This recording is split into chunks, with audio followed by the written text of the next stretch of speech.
On WhatsApp, no one can see or hear your personal messages. Whether it's a voice call, message, or sending a password. To WhatsApp, it's all just this. So whether you're sharing the streaming password in the family chat or trading those late-night voice messages that could basically become a podcast, your personal messages stay between you, your friends, and your family. No one else. Not even us. WhatsApp. Message privately with everyone. With the Venmo debit card, you can Venmo everything. Your favorite band's merch? You can Venmo this. Or their next show? You can Venmo that. Visit Venmo.me/debit to learn more. The Venmo MasterCard is issued by the Bancorp Bank N.A. pursuant to license by MasterCard International Incorporated. Card may be used everywhere MasterCard is accepted. Venmo purchase restrictions apply. Does it ever feel like you're a marketing professional just speaking into the void? Well, with LinkedIn ads, you can know you're reaching the right decision makers. You can even target buyers by job title, industry, company, seniority, skills. Wait, did I say job title yet? Get started today and see how you can avoid the void and reach the right buyers with LinkedIn ads. We'll even give you a $100 credit on your next campaign. Get started at linkedin.com/results. Terms and conditions apply. This episode is brought to you by Polestar. There's only one true way to experience the all-electric luxury SUV Polestar 3, and that's to take a test drive. It can go from 0 to 60 in as little as 4.8 seconds with the dynamic handling of a sports car. But to truly understand how it commands the road, you need to be behind the wheel. Up to 350 miles of range, the 3D surround sound system by Bowers & Wilkins. It's all something you have to experience to believe. So book your test drive for Polestar 3 today at polestar.com. Close your eyes, exhale, feel your body relax, and let go of whatever you're carrying today. Well, I'm letting go of the worry that I wouldn't get my new contacts in time for this class. I got them delivered free from 1-800-CONTACTS. Oh my gosh, they're so fast. And breathe. Oh, sorry. I almost couldn't breathe when I saw the discount they gave me on my first order. Oh, sorry. Namaste. Visit 1-800-CONTACTS.com today to save on your first order. 1-800-CONTACTS. Welcome to the HCI family of podcasts. We're your source for personal, professional, and organizational growth and development. We share our own original research, explore industry trends, and interview executives and thought leaders from across the globe. Join us for practitioner-oriented content around all things leadership, HR, talent management, organizational development, and change management. Maximize your personal and organizational potential with the HCI family of podcasts. Andrea Hollingsworth, welcome to the conversation today. Hi, John. It's so awesome to be here. Thanks for having me.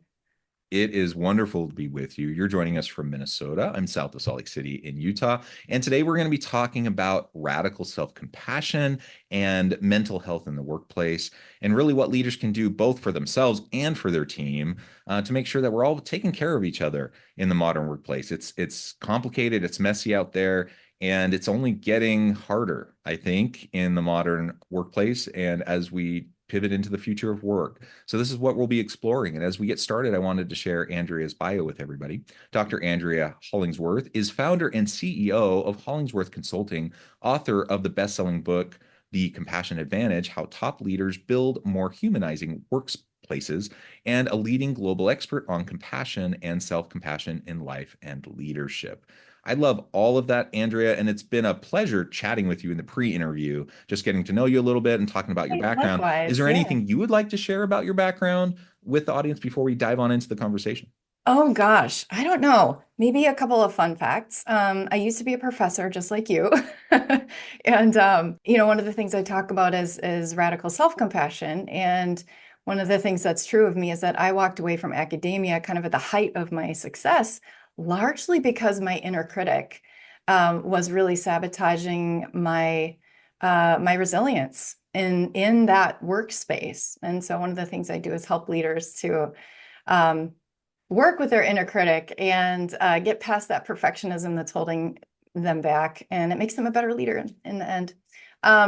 So another fun fact about me, just random, I'm a soccer mom. I have a 7-year-old boy named Bennett, and I love my home state. I've lived all over the country for my academic career, but now I'm home. I'm home in Minnesota, and my favorite place.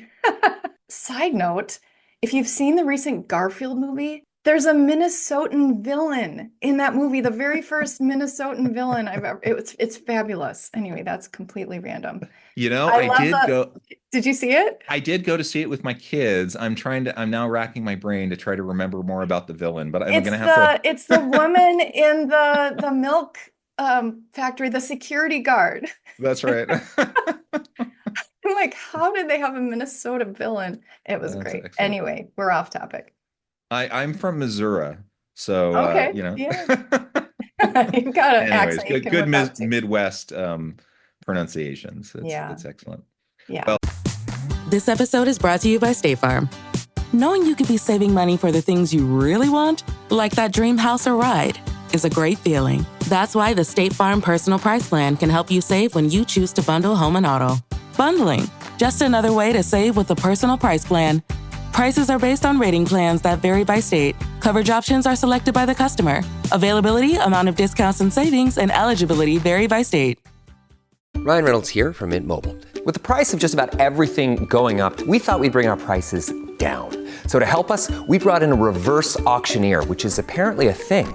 Mint Mobile Unlimited Premium Wireless. How to get 30, 30, bit to get 30, bit to get 20, 20, 20, bit to get 20, 20, bit to get 15, 15, 15, 15, just $15 a month? Sold! Give it a try at mintmobile.com/switch. Upfront payment of $45 for 3-month plan equivalent to $15 per month required. New customer offer for first 3 months only. Speed slow after 35 gigabytes if network's busy. Taxes and fees extra. See mintmobile.com. The Jack Welch Management Institute at Strayer University helps you go from, I know the way, to I've arrived with our top 10 ranked online MBA. Gain skills you can learn today and apply tomorrow. Get ready to go from make it happen to made it happen and keep striving. Visit strayer.edu/Jack Welch MBA to learn more. Strayer University is certified to operate in Virginia by Chev and has many campuses, including at 2121 15th Street North in Arlington, Virginia. Learning through play starts with Lego Duplo. With Lego Duplo, toddlers can develop real-life skills while having fun with colorful bricks made just for them. Large, easy to grip, and safe to explore. When children express themselves with Lego Duplo, they build patience, problem-solving, and empathy.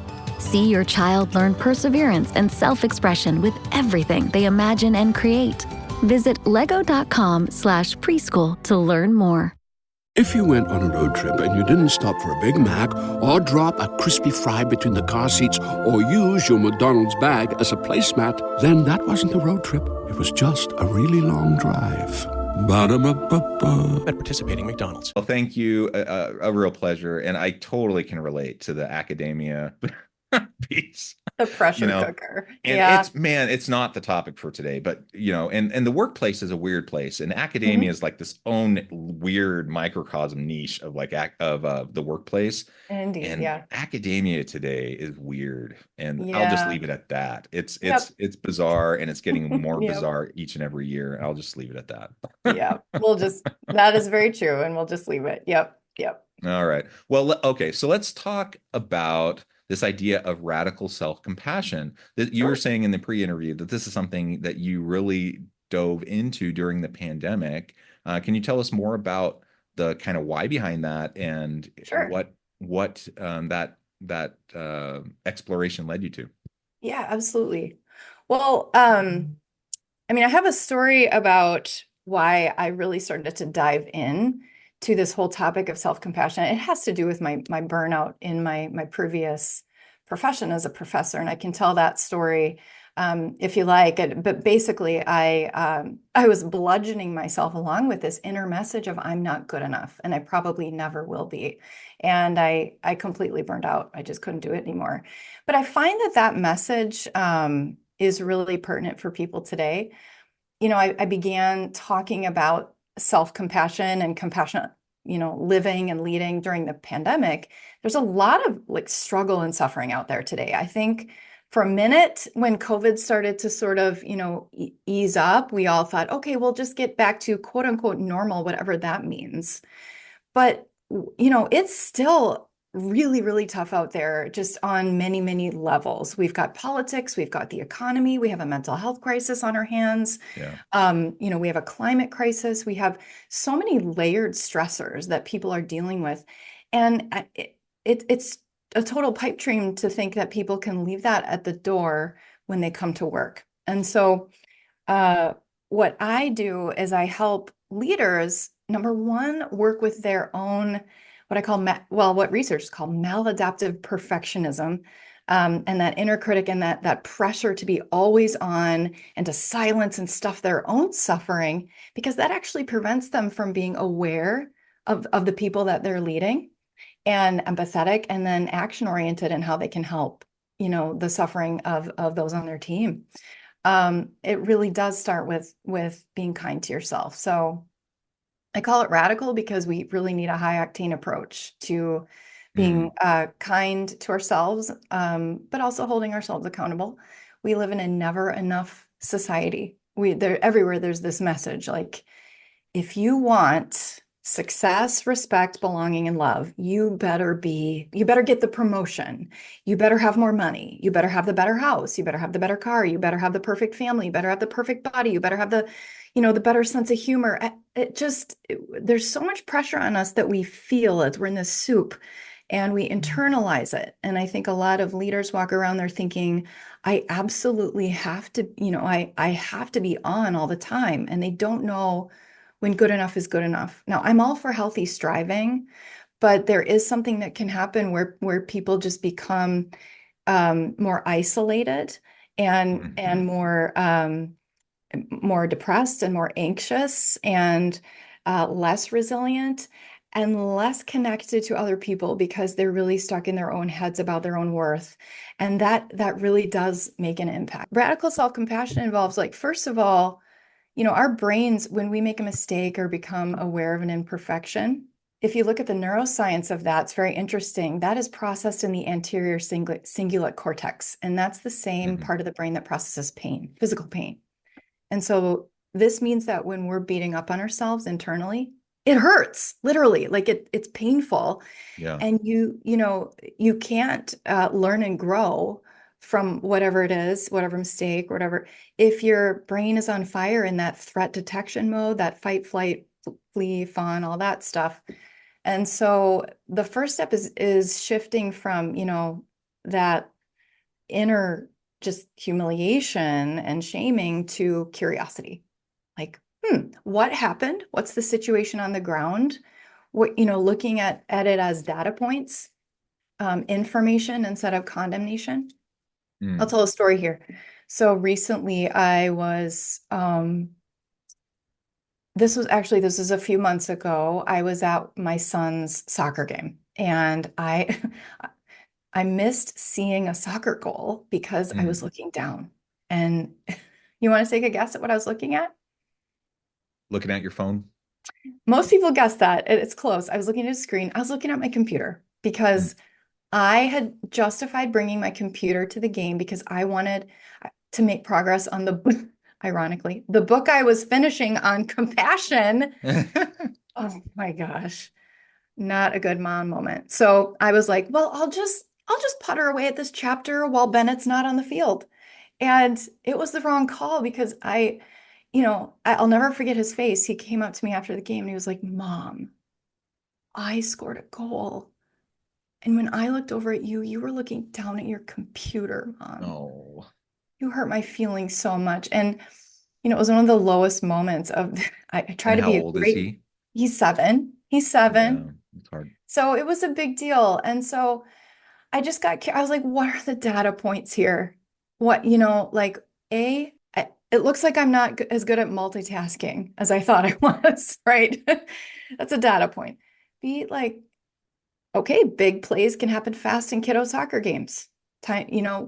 I should not be looking down. I should not be distracted. I should, see, I hurt my son's feelings. We're going to need to apologize here. So you get curious about what are the facts? What are the situations instead of condemning yourself? Because of course, like in my old kind of shame-based maladaptive perfectionistic days, I would have immediately gone to I suck. I'm the world's most horrible mother. I'm fundamentally flawed and I'm never going to get better, which is just the voice of shame, right? Yeah. And if you've got that voice happening in your head after you make any kind of mistake or have any kind of imperfection or flaw, it's going to prevent you from showing up in the ways that you want and need to show up in your personal and professional life. I promise you it will. So Anyway, and then the second thing is just to connect. So curiosity is step one. Step two is connection. So here you reach out to people who can assure you that like you're not alone. You know, you're a human like the rest of us. And also this mistake or this flaw, whatever, doesn't define you. You're bigger and better and stronger and more well-rounded, integrated person than whatever just happened. So in this case, there was a soccer mom who had been sitting next to me and had watched the entire train wreck happen. Her name was Cecilia. She's a friend of mine. And she didn't say anything in the moment, but when I got home and I was making Bennett some macaroni and cheese and hot dogs, God help me. We need to get more nutrition in our house. But He probably loved it. He loved it, of course. Yeah. So I texted Cecilia and I was like, such a bad mom moment, with like the crying emoji and and the irony that I was working on a book on compassion too, right? And she texted me right back and she said, like you're an amazing mom. Don't beat yourself up. You've seen so many, great moments with Bennett and you'll see so many more. But yes, the irony that you were working on your compassion book so she didn't minimize it, but she also didn't amplify it. And so she empathized, right? And assured me. And then, so connection, just connecting. We want to hide. Our brains tell us, there's this evolutionary history of like, when we become aware of anything we don't love about ourselves, we don't want to connect with people. Way back in the Paleolithic, when humans lived in hunter-gatherer groups, if I were to do something that would like piss off my tribe members too much, what might happen? I mean, yeah, you could literally get kicked out, which means you probably die, right? Exactly. Like Alone. It's like that show Naked and Afraid. Do you ever watch that? It's like, I haven't, but yeah, I know. Yeah, you know of it. It's like you can't tap out and get your granola bar and go home to the suburbs.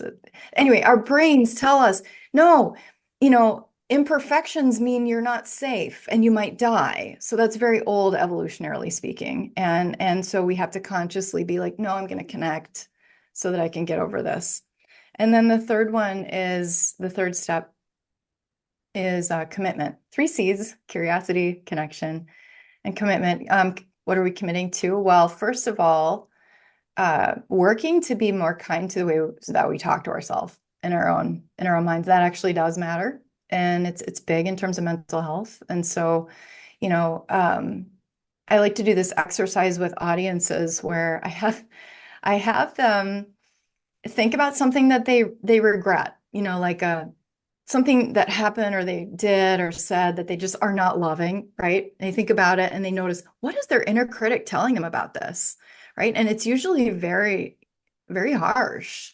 And think about something that you recently said or did, John, that you're not loving. Like, can you get in touch with like, what's that like, that kind of gnarly inner part of you telling you? Like, you don't have to tell me, but I'm sure it's not very nice, right?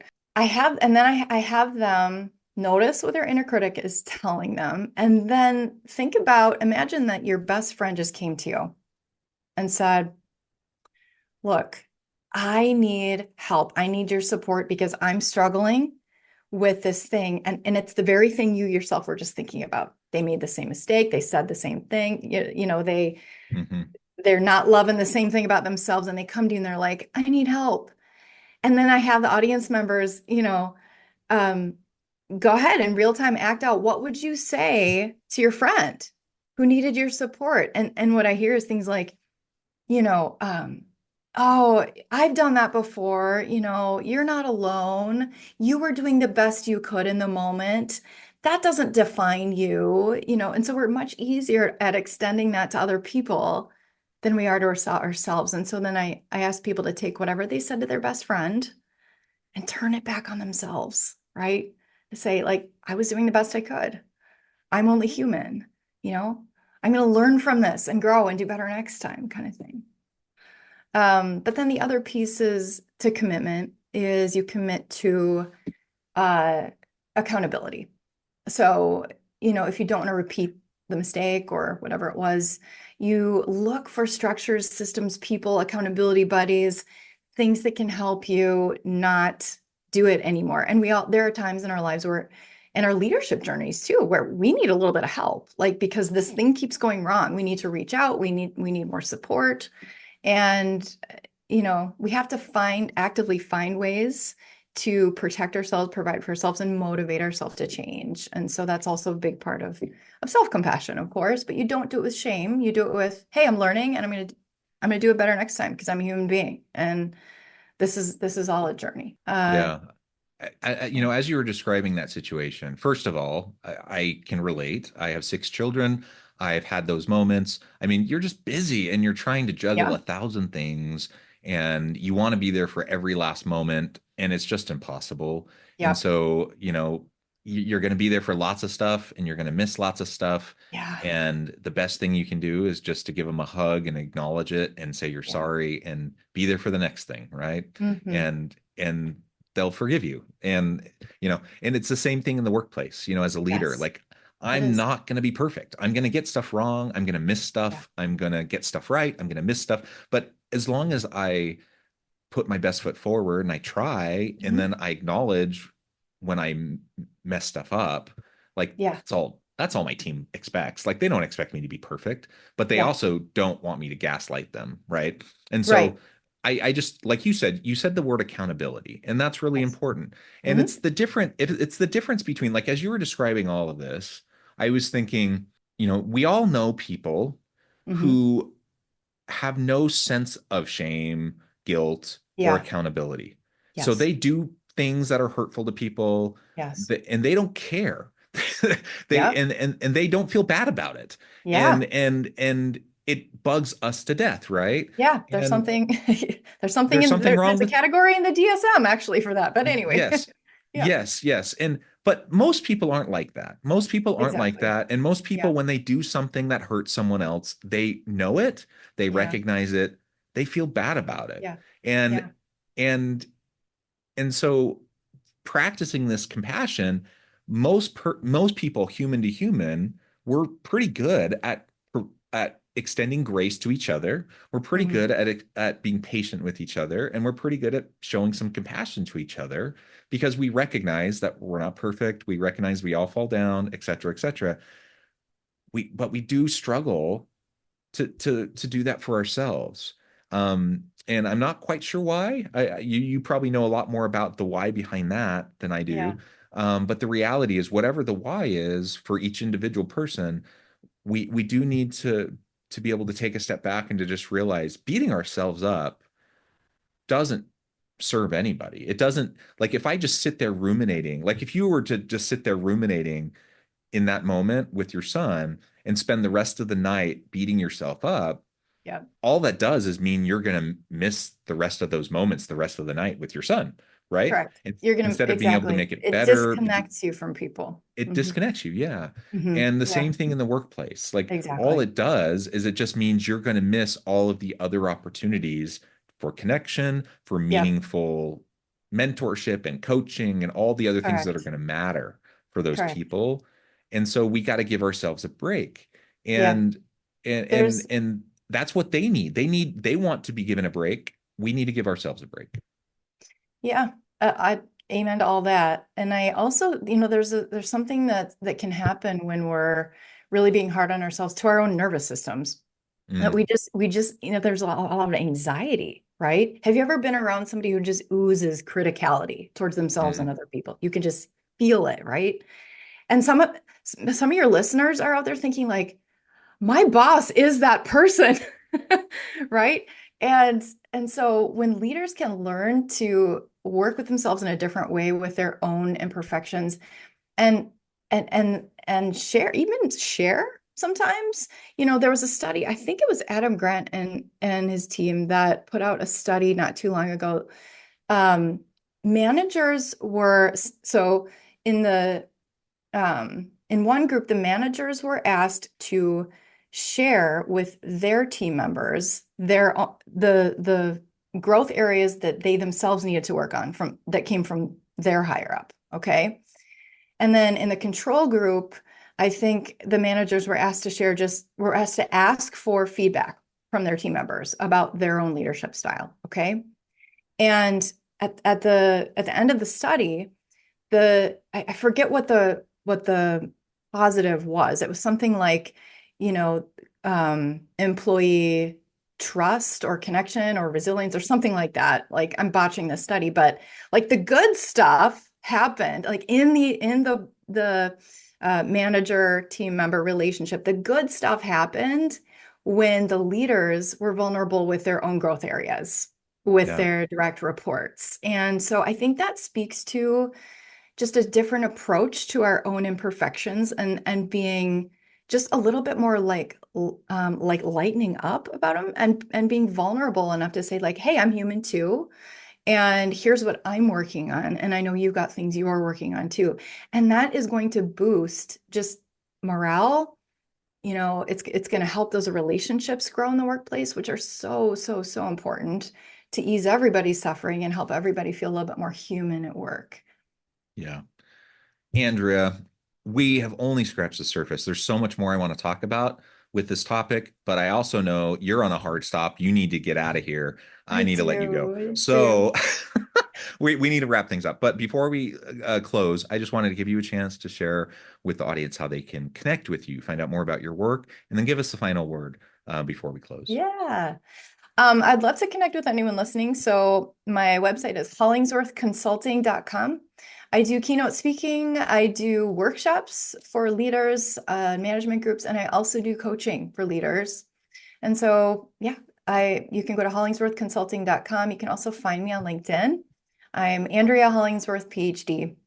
And then I just did publish that book that I was finishing up at the soccer game. It indeed did get done in a much less relationship, destroying way. No, it didn't destroy my relationship with my son, but it did get finished. I didn't work on it at any more soccer games though, but it's done and it's out there, and you can find it on Amazon, or you can find it on Barnes & Noble. It's called The Compassion Advantage: How Top Leaders Build More Humanizing Workplaces. Wonderful. It has just been a real pleasure talking with you. Again, there's so much more to explore. Yeah. That's why it's wonderful that you have a book. People go check it out, go find the book, learn more about what Andrea is all about, connect with her, find out more about how she can help you. And as always, I hope everyone can stay healthy and safe, that you can find meaning and purpose at work each and every day. And I hope you all have a great week.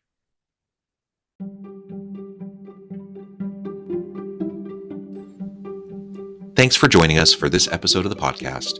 We hope you stay healthy and safe, and please join us again soon.